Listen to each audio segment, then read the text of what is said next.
Et si créer un podcast n'était pas une bonne idée, que tu devais plutôt créer une chaîne YouTube à la place? C'est ce dont on va parler maintenant, tout de suite. Allez, c'est parti. Le point de départ de cette vidéo, c'est un épisode du podcast d'Eric Flag dans lequel il dit que pour lui, ce n'est peut-être pas une bonne idée de créer un podcast et qu'il faudrait peut-être d'abord créer une chaîne YouTube. Et ben, je pense qu'il a raison. Il va t'expliquer pourquoi il a raison, mais aussi pourquoi finalement créer un podcast est aussi une bonne idée. Mais d'abord, tu le sais, on parle beaucoup du podcast en ce moment, c'est un média qui se développe très fortement, il y a des belles histoires, de belles audiences, il y a des podcasteurs qui ont une très grosse audience, il y a même eu des rachats à coût de millions par Spotify, on parle notamment par exemple du podcast de Joe Rogan, mais ce n'est pas le seul. Et forcément, ça commence à aiguiser un petit peu les appétits. Peut-être là, tu te demandes si tu dois créer un podcast. Peut-être tu écoutes souvent des podcasts, tu aimes bien ce que font les podcasteurs et tu auras envie de faire la même chose. D'ailleurs, pour revenir à Eric Flag, il répondait à la question d'un auditeur qui lui demandait justement comment créer un podcast. Eric Flag, qui est-il si tu ne le connais pas? On va dire qu'en fait, c'est un créateur de contenu, youtubeur, entrepreneur qui est plutôt dans le fit game avec des gros bras, des gros muscles, qui a fait des vidéos vraiment très intéressantes, vraiment super bien faites sur la musculation au poids du corps, sur le street workout. Il a aussi ses propres produits, il a aussi des programmes de formation. C'est une très très très belle réussite. Petit à petit, il a aussi étendu sa chaîne YouTube pour faire des expérimentations. Et puis, il a aussi lancé un podcast qui s'appelle Expansion par Eric Flag, que je te recommande, qui est un très très très très bon podcast. C'est pas un podcast qui est dédié au sport, c'est plutôt un podcast de développement personnel dans lequel on parle de sport et de musculation. Le podcast d'Eric Flag est très écouté. Quand tu regardes ses classements, quand tu regardes le nombre de notes qu'il a obtenues sur Apple Podcast, tu vois qu'il a eu beaucoup de notes, pas loin de 500, ce qui est un signe d'être vraiment un gros podcast au niveau de l'audience. Donc c'est un très beau succès. Et justement, il a beaucoup d'auditeurs qui lui posent des questions de comment faire pareil que lui.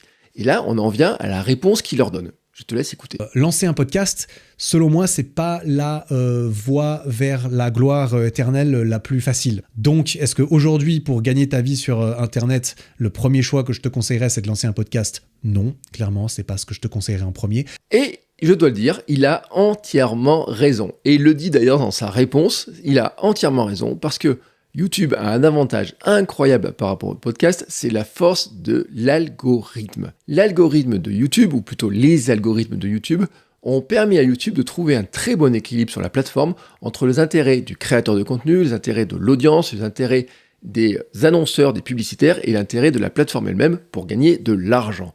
Autrement dit, quand le créateur crée un bon contenu, quand l'audience trouve du bon contenu à regarder, tout le monde est content parce que le créateur trouve de l'audience trouve du contenu, YouTube est content parce que les gens restent plus longtemps à regarder des vidéos et donc ils peuvent mettre des belles publicités pendant les vidéos, au début, après, etc. Donc les annonceurs sont contents parce ils ont une audience qui est captive et qui est extrêmement bien ciblée. Et puis si toi tu n'as pas envie de voir la pub, tu peux même prendre un abonnement à YouTube pour ne plus voir la pub. Donc finalement, tout le monde est content. Dans le milieu du podcast, ça ne marche pas tout à fait comme ça, parce que le podcast s'est beaucoup développé grâce à Apple, mais Apple en fait a développé le podcast dans un but, c'est de vendre du matériel. Le but au départ d'Apple avec le podcast, c'est de vendre de l'iPod. Et l'iPod, si tu te rappelles, c'est finalement une sorte de Walkman réinventé, on veut dire, dans lequel tu pouvais mettre des milliers de chansons, mais si tu n'avais pas vraiment envie d'écouter de la musique et si tu voulais écouter autre chose que de la musique, plutôt que de mettre un récepteur radio pour pouvoir écouter les radios, eh bien ils ont repris le format du podcast, ils ont créé un catalogue pour que les gens puissent inscrire leur podcast dedans et que les gens puissent télécharger des podcasts, les mettre sur leur iPod et donc écouter des émissions de podcast partout où ils le voulaient grâce à leur iPod. Là où le business de YouTube et Google repose plutôt sur le contenu et sur la qualité du contenu et la qualité de la relation entre l'audience, le contenu, la publicité, chez Apple, le business repose d'avant tout sur la vente de matériel. Et donc, ils n'ont pas fait les mêmes efforts. Ils n'ont pas fait les mêmes efforts de développement du podcast. Ils ont même laissé tomber un petit peu le monde du podcast pendant des années, jusqu'à ce qu'un acteur rentre dans le domaine, c'est Spotify, et Spotify change un petit peu la donne. En fait, ce qui est intéressant avec Spotify, c'est qu'ils prennent le modèle YouTube et ils le refont pour l'audio. C'est tout simple. Ils reprennent le modèle de YouTube et ils le font pour l'audio. Au départ, bien sûr, Spotify, on pense d'abord à la musique que tu peux écouter en illimité, soit avec de la pub, soit sans pub et un abonnement. Et puis petit à petit, ils se sont dit, qu'est-ce que les gens veulent écouter? Ils ont rajouté le domaine du podcast dedans. Ils ont même fait des gros investissements. Ils ont acheté des plateformes de création de podcasts, comme encore, ils ont acheté des studios de production de podcasts. Ils ont acheté l'exclusivité de certains podcasts, comme Joe Rogan. Et donc, ils sont en train de créer un écosystème pour le podcast dans lequel, finalement, tout le monde va y retrouver petit à petit son compte.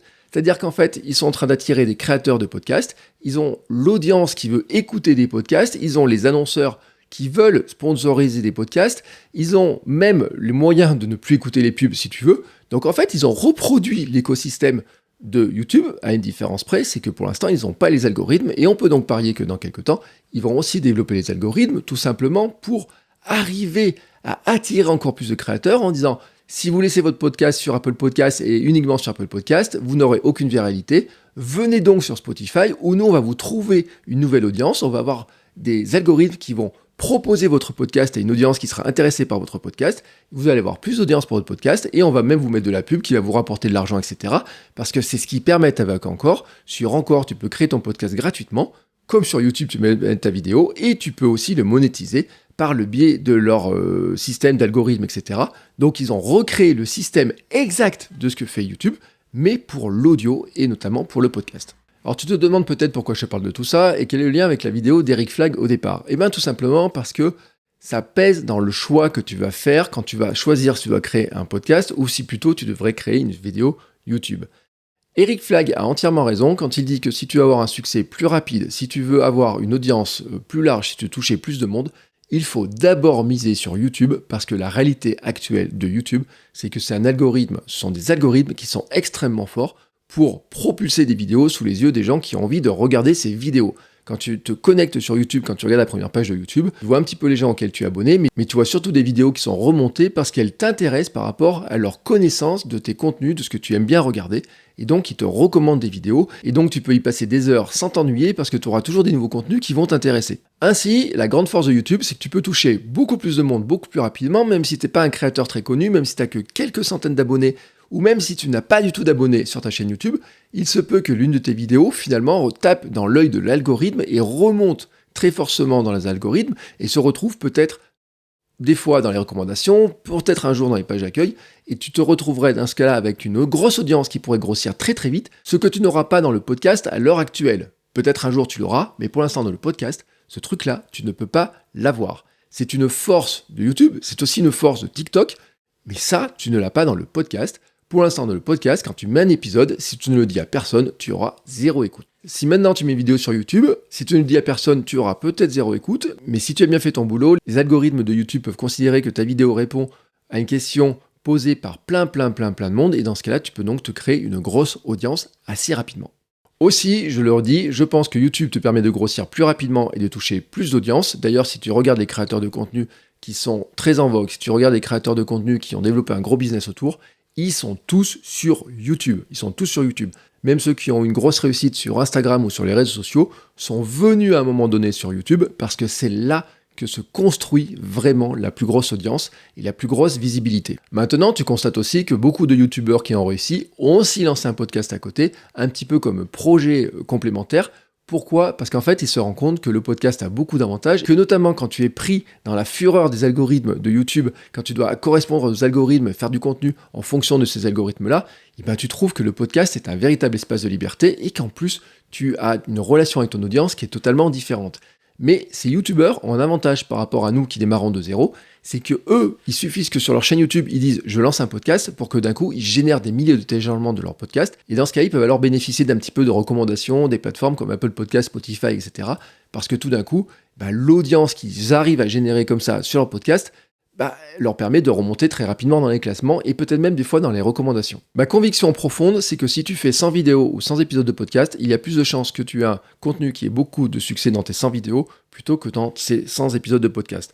Je pense en effet que ton podcast, l'audience va grossir petit à petit, alors que tes vidéos YouTube, tu vas en avoir certaines qui vont avoir un gros succès, certaines vont faire un flop, mais que globalement, tu as plus de chances de faire, on va dire, le buzz, en tout cas d'être vu avec une vidéo sur YouTube, que tu en as sur le podcast. En revanche, ma conviction aussi de podcasteur qui a enregistré environ 1000 épisodes de podcast et fait des centaines de milliers d'écoutes, c'est que je pense que tu auras beaucoup plus de facilité à faire 100 épisodes de podcast que 100 vidéos. Tu seras beaucoup moins épuisé à faire 100 épisodes de podcast que 100 vidéos, parce que la vidéo te demande plus de travail, plus de montage, te demande du cadrage, te demande de l'éclairage, te demande un matériel qui est plus poussé, alors que finalement le podcast, tu n'as besoin que d'un smartphone et d'un casque audio pour démarrer, tu n'as pas besoin de grand-chose. Tu peux tester très facilement, c'est très simple à mettre en œuvre, tu peux faire le montage en quelques minutes, tu n'as pas besoin de passer beaucoup de temps sur le montage, sur l'habillage, sur le cadrage, sur toute la décoration autour de ce que tu fais, et donc je pense que tu peux créer beaucoup plus facilement 100 épisodes de podcast que 100 vidéos. Et ça, c'est un aspect qui est vraiment important, parce que Pour réussir, que ce soit sur YouTube ou dans le podcast, tu as besoin de régularité, tu as besoin de consistance, tu as besoin de publier régulièrement pour créer le lien avec ton audience. Et puis le podcast a aussi d'autres avantages. Le premier, c'est que tu n'as pas besoin de montrer ta tête. Et puis ensuite, tu vas créer une belle intimité parce que le podcast est un média qui est plus intime, qui a aussi plus de liberté. Tu peux faire plus de choses. Tu es moins embêté justement par les fameux algorithmes puisqu'ils ne sont pas là. Tu as une vraie liberté. Tu peux avoir un ton qui est totalement différent. Tu peux enregistrer beaucoup plus facilement de là où tu veux. Donc ça te donne une véritable liberté. Sans oublier que tu peux avoir de belles opportunités. Mon podcast Kilomètre 42 m'a permis de discuter avec un grand nombre de champions, des champions du monde et des aventuriers qui ont fait des choses incroyables. Et puis mon podcast a été sponsorisé aussi par des marques comme Nike, Adidas, The North Face. Au total, j'ai généré des milliers d'euros de chiffre d'affaires grâce à la publicité. Et je suis aussi partenaire de plusieurs marques de matériel, d'équipement et d'alimentation. Ça te montre que tu peux aussi faire un business dans le podcast, même si en apparence, c'est plus compliqué que sur YouTube. En conclusion de cette vidéo, je te dirais que maintenant, c'est à toi de choisir ce que tu veux faire. Je t'ai donné les pour et les contre. Je t'ai expliqué un petit peu ma vision du monde du podcast et du monde de YouTube. Pour moi, YouTube est un bel objet qui brille, mais il est un petit peu difficile à attraper et il y a beaucoup de concurrence dessus. Le podcast est en cours de développement, il brille moins, mais je pense qu'en fait, il va continuer à se développer très fortement et que, comme on a que 1/3 pour l'instant des Français qui écoutent du podcast, ça ne peut que se développer. Vraiment, ça ne peut que se développer car ça correspond aussi à des habitudes. Il y a une chose qui est certaine, c'est que maintenant, quel que soit ton choix, que tu veuilles faire de la vidéo YouTube ou du podcast, il faut démarrer, il faut que tu passes à l'action, il faut que tu testes pour choisir le mieux. Tu prends une feuille, tu listes dessus 10 idées, ce seront tes 10 prochaines idées de contenu pour soit faire des vidéos, soit des épisodes de podcast. Bien entendu, tu crées ces 10 contenus et tu regardes tout simplement ce que ça donne. Et si tu as besoin d'aide pour créer ton podcast, pour développer ton podcast, pour monétiser ton podcast, regarde ma chaîne YouTube et mes contenus, tu verras que j'ai plein de choses pour t'aider. Ciao!